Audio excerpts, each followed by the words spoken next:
Hi, please explain how to deal with women drama in a relationship. What kind of drama? Many red pillies piles says that the oak tree and calm down. Be the oak tree and calm down her emotional storms. Can you explain how to be the oak tree in a relationship? You have to be indifferent to her emotional outbursts. Gosh, I could. I got an idea. Hold on a second. That gives me an idea. I have a. You know what? I'm gonna answer your. I'm gonna answer your question here. In fact, I'm not gonna answer it. I'm gonna have Hartiste answer it for you. Okay. Where is it? Okay, here it is. Hell, let's just show you this. I will share this with you. Just share screen. There we go. This is the 16 Commandments of Poon by Royce or Hartiste, whoever you want to call it. So there's 16 of these. You just reminded me of this. Don't play by her rules, which is right here. Okay. If you allow a woman to make the rules, she will resent you with a seething contempt even a cannot inspire. The strongest woman and the most strident feminist want to be led by and submit to a more powerful man.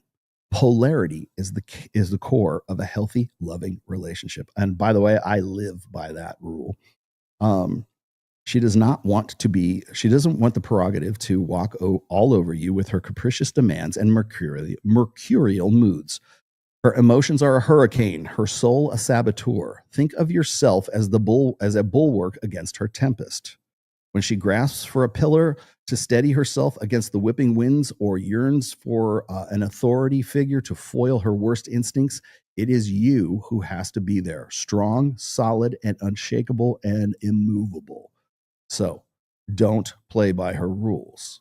Understand that when she has emotional outbursts, you are the one who is indifferent to those emotional outbursts. You are the lighthouse in the storm, my friend. So be the guy who is immune to those emotional outbursts. That's really hard for a lot of guys because they want a good segue here. Most guys want to be that emotional dude. They want to be the guy who's like, "Oh, it's okay, baby. Come over here. I'll take care of you." Blah blah blah blah. The minute you start doing that, that's when you're rewarding that behavior. Stop rewarding that behavior, and that's hard to do. And can you do this? This is a good question. Can you be in the presence of a woman who is crying and pissed off and upset and everything, and not try to console her, and not try to like, "Oh, come here, baby. It's okay." Because that is a very, very strong instinct in guys. If a woman cries, men like instinctively want to console that woman and say, "That's okay, don't worry about it, blah blah blah blah." If a guy cries, it's like, "Stop being a bitch, stop being a little pussy," right? That's man up, sack up, take it on the chin, man. Fucking rub some dirt in it, right? That's pretty much the recipe for guys who are having a rough time, right? Hey, come here, I'll give you bring it in, right? Yeah, maybe, right? But for women, if a woman is crying, it's like a child, it's like a baby. Oh, we gotta keep the baby from from crying. What's wrong? What's wrong? What do we gotta do? We gotta change the diaper. We gotta give it milk. What? Like it's the same thing for when I mentioned this in the Big Head Babies article. It's in my fourth book, but it's also an article I've written. The idea, like when Myron said this, I've said this on several occasions, but we've said that like women are like children, right? And I don't mean that as an insult, and I don't mean that as like, oh, women are infantile or like women take that the wrong way, right? No, it's because on an instinctual level, men look at women in the same terms as children, okay?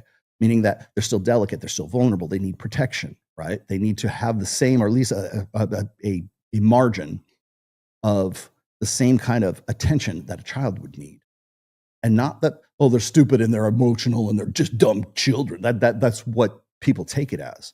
But in an evolutionary sense, men are the ones who have to be the protectors, right? Because women are the vulnerable sex.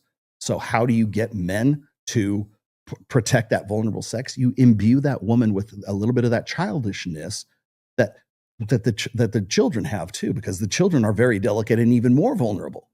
So the woman has to protect the child, the man has to protect the child and the woman. And so, how do you get him to do that? Well, you have to imbue that woman with a little bit of childish, I don't say childishness, but like qualities, right?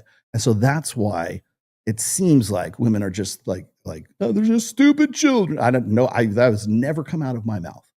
But men see women in part or in just characteristically as children because if they didn't, they wouldn't rush to their aid if they were crying or if there was something wrong with them or they want to try to make something better. And in fact, sometimes that pisses women off because like it makes a guy seem like he's super clingy, right? If a guy, oh wait, it's okay, baby, oh I'm right here, like I'm here to help, you know. When what they really need is they just need a guy to like hang on to and cling on to in the storm, right? So don't think that the red pill thinks of women as quote unquote children. I mean, I'm not going to speak for Myron and the rest of these guys, but I will speak for myself. From an evolutionary perspective, men have always had to view women as if, in part, partially, as if they are children, because that is what inspires them and motivates them to protect them. So there you go. Trying to explain that shit. Like I love having to explain these things over and over and over again because it seems like some of the stuff that seem like red pill idioms seem very offensive and they seem like, oh, well, women are property. No, I didn't say they're property, but there still has to be there has to be a leadership structure when we talk about like patriarchy. We talk about men need to lead in the family and stuff like that. So it doesn't mean you have to be a slave. It just means that there has to be if there's a leader, there has to be a subordinate. That's how it works. Because if not, you go, oh, we're gonna be equal. We're gonna be a yin and a yang. Then we're not in a hierarchy. Then nobody gets to lead. If what's funny is this is like men need to lead in the relationship, but we want to have it 50-50. Okay, well, it's got to be one or the other. But the thing is like if that's the case, who's leading?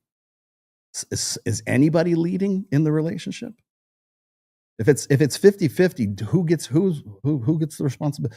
It's usually the woman that has to sort of make up for the fact that if a guy is 50% of it, she's 50%, he's not going to be the guy that she can look up to. He's not going to be the guy that is going to be able to protect her. And so if that's the case, there's a vacuum and that woman has to step into that vacuum and provide that security for herself. And that's why she resents that guy. He's not leading. You won't let him. You want everything to be 50-50. It's this like negative feedback loop. Anyways. Yeah, women want a submissive alpha. No, they want, you know what they want? I've heard this. I wrote about this. Women want a beta with a side of alpha. They want a guy to be a beta. They want him to be sweet and nice and well, everything that Scott Galloway seems to think women find attractive. He's got to be, emotional, and he's got to be generous, and he's got to be kind and all this. Like, then why do they go for guys in dark triad personalities? Like that never crossed. I don't think I've ever seen Scott Galloway try to walk around that one.